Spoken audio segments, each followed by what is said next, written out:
Lesson 12.2. Welcome, grade 7s. Today is all about the numbered treaties. We're going to get some background information about those numbered treaties. We will discuss those numbered treaties. Pay very close attention because in grade 9, you are going to go into detail with these numbered treaties. So stick around and let's learn something.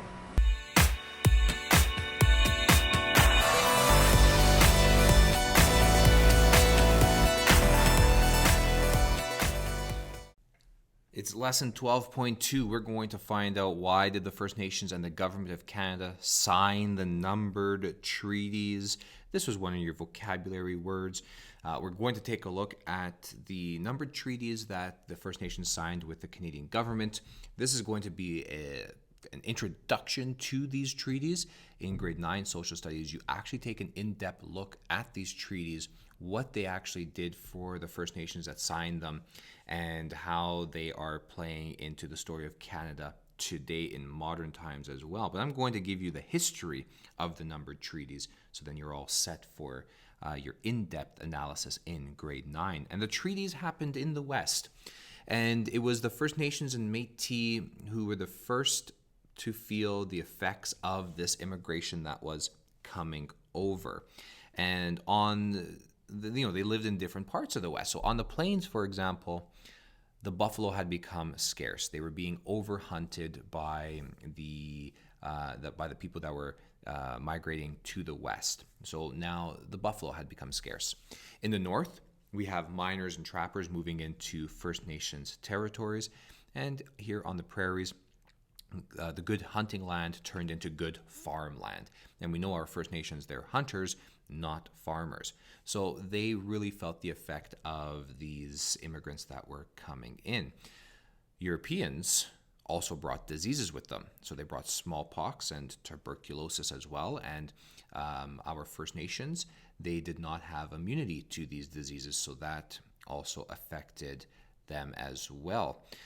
And then eventually the government and the First Nations, they signed these treaties. And they signed these treaties all for different reasons.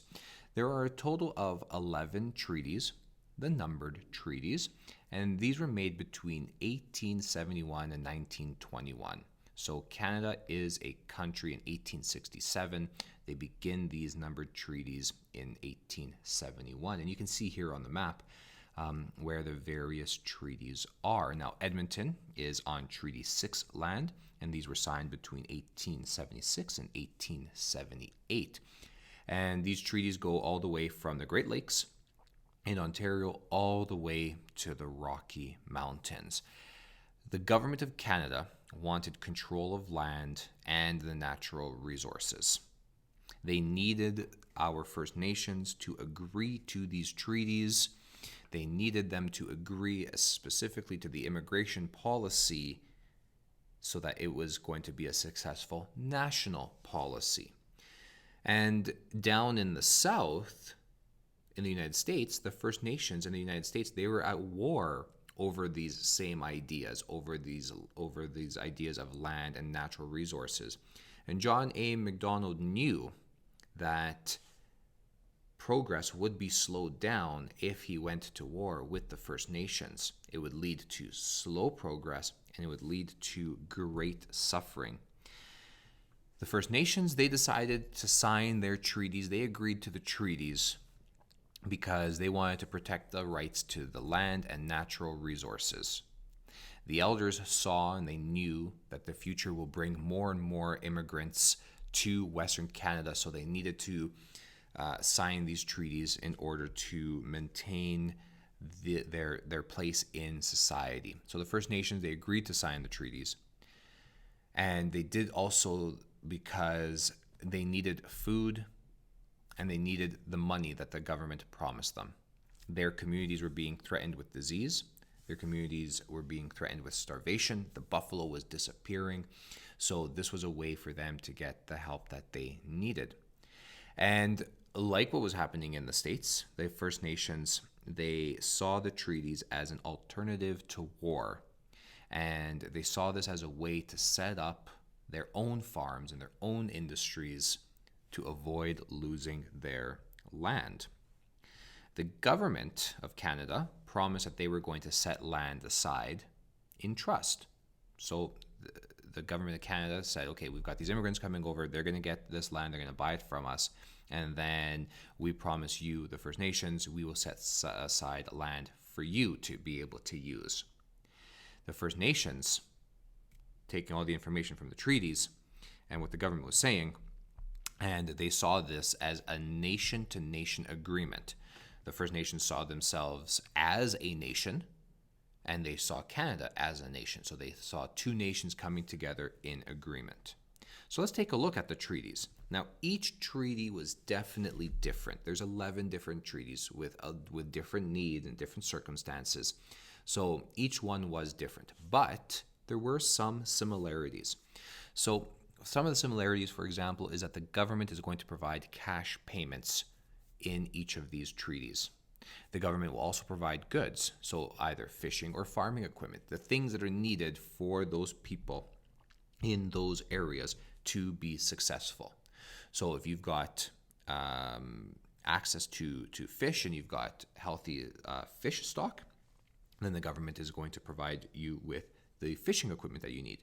If you've got farmland, the government will provide the farming equipment. The government is also going to provide essential services, so education and healthcare.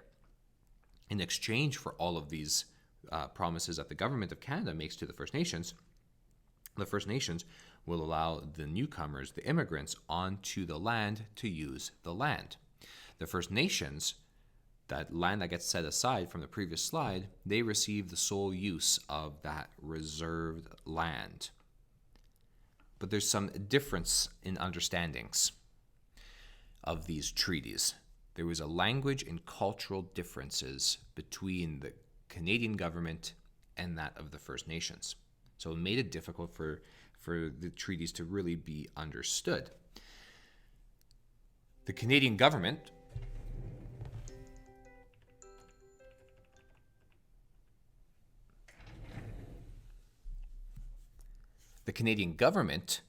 wrote down in written agreements that it now owns the land that they made these treaties with the First Nations with. So now the Canadian government is viewing the land as theirs. They own it. The First Nations, their elders, they saw the treaties as an agreement to share the land, not sell the land. And now we've got this disagreement here, and this disagreement is still in modern day Canada that is taking place. The written record shows that the land was now owned by Canada. The record held by the First Nation elders is saying that the land is to be shared, not sold. So now we've got these discrepancies here. One of the outcomes of these numbered treaties was assimilation. An undiscussed policy was assimilation. And assimilation is where one culture dies out because of a strong influence from a dominant group. So a culture dies out, language dies out. Okay? This can be a natural occurring assimilation, or this can be a forced assimilation. To assimilate our First Nations, the government of Canada targeted children. So this is going to be a forced assimilation. They separated First Nation families and they forced children to attend residential schools. And you will learn much more about residential schools in grade 9 social studies. But one of the things that the government of Canada did in residential schools was they made it was forbidden to speak your mother tongue or practice your own First Nation beliefs.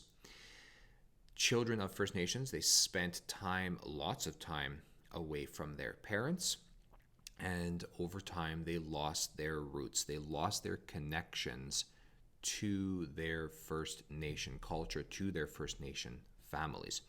And in grade 9 social studies, when you take an in-depth look at this, you find out what happens when somebody is removed and they are taught something different. And you take a look at this lost connection and how it plays a role in individuals and even in society. All right, I want you to head over to your notebook and complete the questions for this part of the chapter.